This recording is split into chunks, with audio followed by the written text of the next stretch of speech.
Salut les traders, c'est Watao avec vous pour Rider les cryptos. Nous sommes le dimanche 27 décembre 2020 et c'est les fêtes, mais je pouvais pas vous laisser sans vidéo parce que évidemment le Bitcoin a choisi ce moment-là pour pumper de malade. Alors on s'y attendait évidemment et c'est tout à fait normal, comme je vous l'ai dit depuis plusieurs semaines, entre Noël, le jour de l'an, quand les institutionnels sont en vacances, il reste les whales habitués à trader 7 à 7 H24 et puis les particuliers qui ont depuis des semaines été biberonnés à la hausse du Bitcoin. Donc forcément on a ce pump qui se fait voilà, en l'absence des gros acteurs habituels, et on va voir on arrive un peu dans les zones hautes et nos zones de target. Donc qu'est-ce qui va se passer maintenant? C'est maintenant qu'il va falloir vraiment se poser les questions par rapport à cette hausse continue depuis quelques semaines.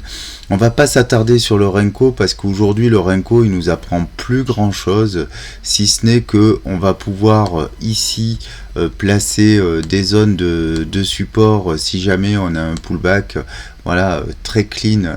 Ici, la zone de support, on voit qu'on est venu échouer 2 fois avant de repartir à la hausse. Et voilà, ça nous donnera une première target vers le bas quand ce mouvement commencera à corriger, parce que bien évidemment, on est bien d'accord qu'il corrigera à un moment donné, c'est obligatoire. Maintenant, toute la question sera avec quelle ampleur. Allez, on passe tout de suite sur Ichimoku. Ichimoku, pareil, on va pas passer trop de temps sur Ichimoku. Ce que je voulais vous montrer, c'est ce dont je vous ai parlé les dernières fois. C'est le price range sur le pump. Là, je suis en trimestriel. Regardez, ici, on avait dit 381%. Ici, hop, en 2019, sur cette bougie trimestrielle, 233%.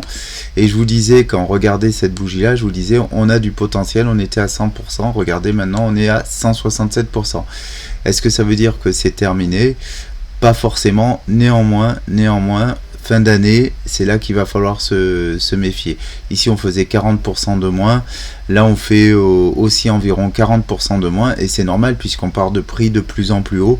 Donc, j'ai envie de dire qu'on arrive peut-être un peu au bout de ce mouvement. En tout cas, c'est le moment de se poser vraiment la question. Allez, en mensuel, pour le plaisir quand même, rapidement. Bon voilà, il n'y a rien à dire, tous les signaux sont au vert. Je dis toujours la même chose, Tenkan Kijun au-dessus du nuage, le nuage qui est au vert, la Chikou qui est au-dessus du nuage. En gros, dans Ichimoku en mensuel, c'est poursuite haussière. Alors, c'est important quand même de le souligner parce qu'on a pu se poser la question aux 23 000 et on va voir qu'on avait quelques raisons de s'inquiéter dans les semaines précédentes. Et puis vous voyez, les signaux n'ayant pas changé, on a poursuivi vers le haut.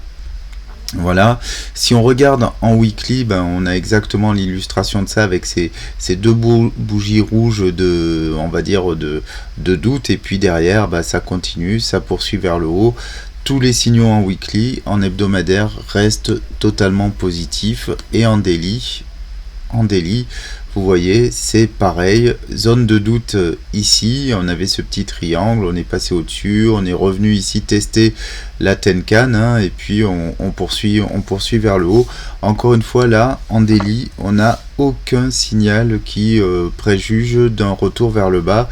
Et au niveau du RSI, vous voyez, même si on est dans la zone de surachat, on a de la marge, vous le savez, le RSI, c'est pas parce qu'on est en zone de surachat qu'on va dumper tout de suite. En 4 heures, est-ce qu'on a des choses un peu contradictoires? Pas du tout. Regardez, tout reste au vert. Alors oui, on avait la zone d'indécision, ici elle se traduit par ce gros plat de Kijun qu'on est venu tester plusieurs fois, et puis après voilà, une fois qu'on s'en est extirpé, à part cette mèche qui tue là sur Bitfinex, qui est venu chercher un peu dans le Kumo, mais qui a été rejeté, c'est là surtout qu'il y a eu le gros rejet, et puis après paf, on est parti vers le haut. La Chikou s'est extrait du prix. Voilà, là tous les signaux sont au vert. Le nuage, il n'est pas prêt de twister encore, au contraire, il est en train de s'ouvrir à nouveau. Donc voilà, va falloir suivre ça. Alors, dans le 1 heure, est-ce qu'on commence à voir des petits signaux de retournement? Pas vraiment, on est sur les plus hauts, on est sur nos target hautes, on va le voir dans Elliott Wave. Pour l'instant, pareil, au niveau Ishimoku, pas de signal qui m'indique un retournement de la tendance, en tout cas pour aujourd'hui. On va attendre ce soir un petit peu pour voir ça. Et dans le 15 minutes, bon, ben, pas grand chose, hein. C'est pareil, tout est au vert. Voilà, on va voir. Ici, on a ces deux petites bougies rouges. Si on passe sous la Tenkan, on peut éventuellement s'attendre à revenir tester la Kijun ici, voir le Kumo. Et on a quand même ici une divergence en 15 minutes hein, entre voilà, le plus haut ici et ici. Voilà, divergence RSI dans le quart d'heure. Alors j'ai pas fait attention dans le 1 heure si on la voyait cette divergence. Non, elle y est pas dans le 1 heure. Donc vous voyez, c'est vraiment que dans le quart d'heure qu'on peut commencer à se poser la question de est-ce qu'on est allé voir les plus hauts. Et ça, je pense que le verdict on l'aura ce soir quand on aura le marché des futurs qui va ouvrir de nouveau. Avant de passer sur Elliott Wave, on va quand même aller voir le marché des futurs. Alors, bon, on n'a pas comblé ce gap-ci. On a un gap ici qu'on est venu combler. On n'a pas fait de nouveau gap. Pardon. Vous voyez, enfin, celui-ci, il a été comblé. Donc, pour moi, ici, dans le 1 heure, ben, quand même, ce serait intéressant de venir chercher ici, de venir à nouveau combler ce gap, hein, quand même. Parce que là, on est clairement vachement étendu. Et là, pour le coup, le RSI, il est plutôt orienté à la baisse sur les futurs. Donc, les 18 200, pour moi, là, vous voyez, ici, on a clairement un RSI qui part vers le bas. Donc, une divergence très marquée au niveau des futurs. Et ça pour moi ça va avec le fait que c'est pas forcément des pros qui tradent en ce moment, et donc cette divergence, et ben pour moi ça indique un peu la fin de règne. Là on est sur les particuliers, peut-être quelques wells qu'on fait pomper le truc comme c'était prévisible pour aller chercher les derniers bags vers le haut et tuer les derniers shorts. Mais après quand les profs vont revenir, on peut s'attendre ici à au moins une correction correcte et aller combler ces gaps sur le futur, sachant que vous le savez, on a des gaps beaucoup plus bas. Mais là pour le coup, aller retourner chercher le 9620, ça me paraît compliqué, même si c'est pas du tout impossible, hein, vous le savez. Allez, tout de suite on va regarder sur Elliott Wave. Je suis désolé, je fais ça au pas de course parce que j'ai pas beaucoup de temps. Mais de toute façon, les choses ont été dites maintes et maintes fois dans les précédentes vidéos. Et finalement, regardez, on est vraiment sur la continuation de ce qu'on avait vu précédemment. C'est-à-dire que là, voilà, vague 4, hein, parfaitement dessiné. Et voilà, et on est en train de finir notre vague 5. Et on est sur nos targets de vague 5. Enfin, je veux dire, il n'y a pas plus précis ou plus spécifique à dire. Target de vague 5, target de vague 3. Donc pour les rappeler, on va prendre le fib d'extension. Voilà, puisqu'on est quand même sur des targets moyennes, on va enlever l'aimant parce qu'il va me saouler, évidemment. Hop. Alors. Voilà. Donc là, je suis sur la vague en jaune, hein, bien sûr, pour regarder la target de vague 3. Donc là, on est sur la target A, hop, ici, comme ça. Non, pardon. Oui, si, c'est ça. Je suis bon. Voilà. Et donc, on dit que on est sur un objectif Fibo de 3, et en fait à partir de là on pourrait même se dire en extension, hein, puisqu'on a déjà atteint cet objectif là, si on se retourne pas ici, il faudrait qu'on aille chercher les 4 ou les 4618. C'est tout à fait envisageable. Donc on va pas arrêter notre 3 ici parce qu'elle n'est pas forcément finie. Néanmoins, on rentre dans la zone où on va pouvoir se retourner. Et l'autre objectif, l'autre target qu'il faut qu'on regarde, évidemment, c'est la target. On va faire un petit coup d'auto, voilà, pour resizer tout ça. C'est la target de ma vague 5 qui est le sous-décompte de ma vague 3. Et là, ce qu'on veut voir, ouais, on a explosé les 4618 carrément. Et donc après, prochaine target, eh ben, je les ai même pas notés là-dedans parce que pour moi on est déjà en hyper extension. Donc après on peut aller chercher même les 6. Hein. Il faudrait que je modifie mon Fibo pour aller chercher des extensions d'autres niveaux. Mais en tout cas voilà, ça veut pas dire qu'on s'est arrêté là. Néanmoins pour moi on rentre dans la zone rouge. Hein. Rappelez-vous les targets de vente indiqués ici en rouge. Le RSI qui est en surachat. Et voilà, on est vraiment dans la zone rouge. On va hop, regarder un petit peu dans le 4 heures et détailler tout ça. Donc dans le 4 heures, on avait décomposé ici, on avait vu ce triangle, on va le supprimer parce que de toute façon, on en est sorti. On va même se mettre directement dans le 1 heure, je pense. Je fais un peu ça vite fait. Regardez ici. Quand même ce qu'on avait vu ensemble. Attendez, je le remets parce que c'est quand même sympa de se dire que les possibilités qu'on avait étudiées se réalisent. Regardez ici, j'avais dessiné ça en disant ben voilà, on monte et puis après on sort du triangle et puis après on retourne vers le bas. Alors on l'a fait sincèrement en décalage, hein, évidemment, puisque c'est voilà, on était ici quand on a regardé, quand on a dessiné ça, mais regardez comment ça s'est passé. Hein, on n'est pas si éloigné que ça au niveau de la figure qui s'est réalisée. Donc en fait, on va pouvoir finaliser ici nos vagues. Donc ici vague 2. On va pouvoir poser notre 4 ici. Je fais pas les sous-décomptes, mais regardez ici par rapport à ça. Là, on avait une divergence baissière sur ces plus hauts là. Tac. Et ça n'a pas loupé. Le RSI a continué à baisser.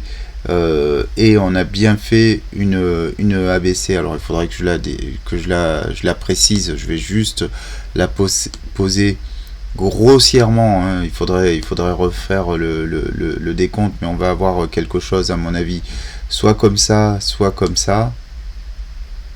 Je fais pas le décompte, je vous laisse le faire parce que ça va dépendre du RSI. Plus haut sur le RSI, plus bas ici, ouais, ça serait pas mal. Et avec une autre découpe en 3. Donc on est peut-être plutôt sur une WXY. En tout cas, on a un mouvement en 3. Et là, on repart sur un mouvement haussier. Et celui-ci, cette dernière vague 5 en impulsive, eh ben, on va devoir la découper en 1, 2, 3, 4, 5. Donc moi, cette mèche-là, je vais pas la compter, parce que vous voyez bien qu'elle est complètement hors de propos. Par contre, ce que je vais pouvoir faire éventuellement, c'est ça. 1, 2, et ici on est sur une 3, 4 et 5. Et c'est là qu'il faut se poser les bonnes questions sur est-ce que ici on est au bout ou est-ce qu'on va pouvoir continuer ce mouvement là. Et là, en fait, c'est peut-être ça qu'on devrait étudier maintenant. Alors, je suis désolé hein, si ça s'entend sur la vidéo, j'ai pas mal de bruit derrière moi, il y a beaucoup de monde à la maison, désolé. C'est ça la période de Noël. Allez, hop,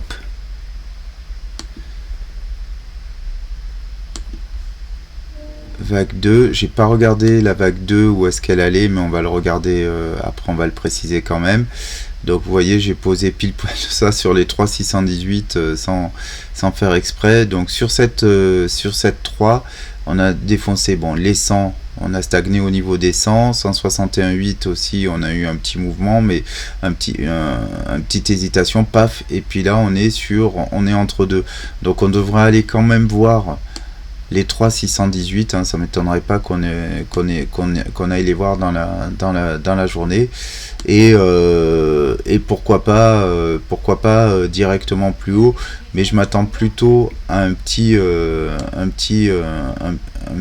comment dire, une petite pause pour éventuellement aller ici au niveau des 4. Donc ça, on va être vite fixé. Après, regardez, au niveau du stochastique, on est clairement dans des zones où on peut attendre un mouvement dans l'autre sens.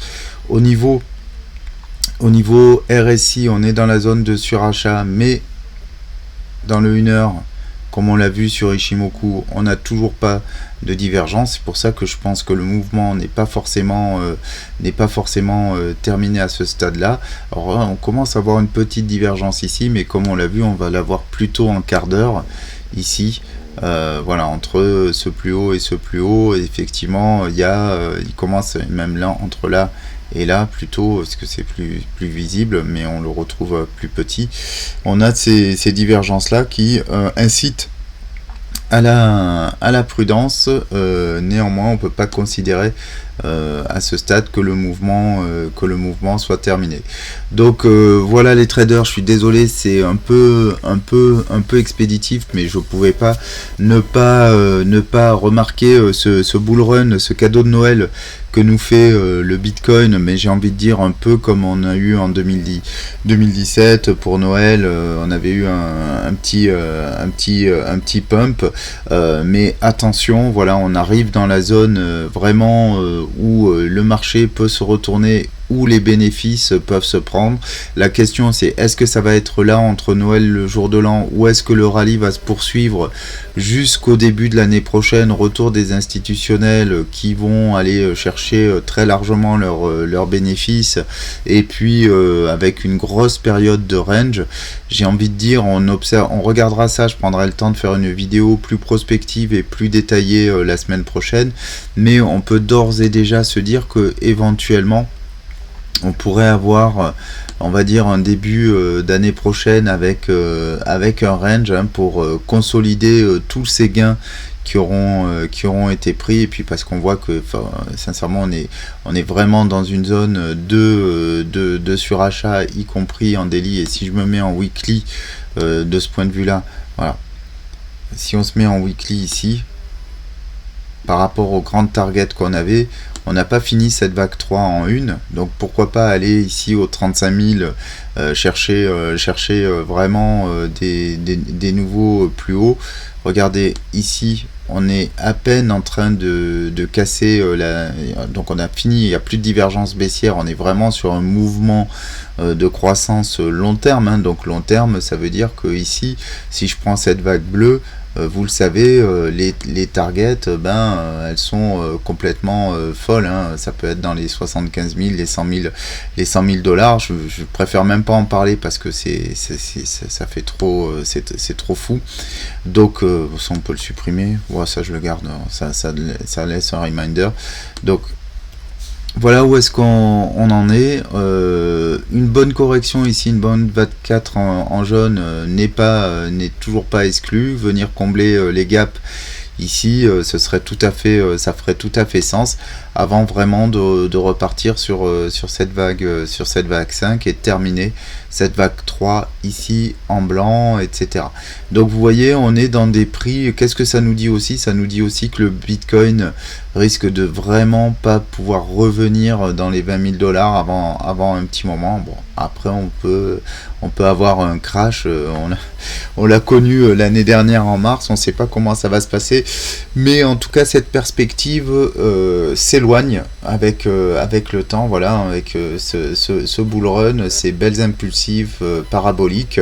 Voilà, la perspective de retrouver du Bitcoin à 10 000, franchement, je pense que c'est fini. Désormais, on le reverra pas.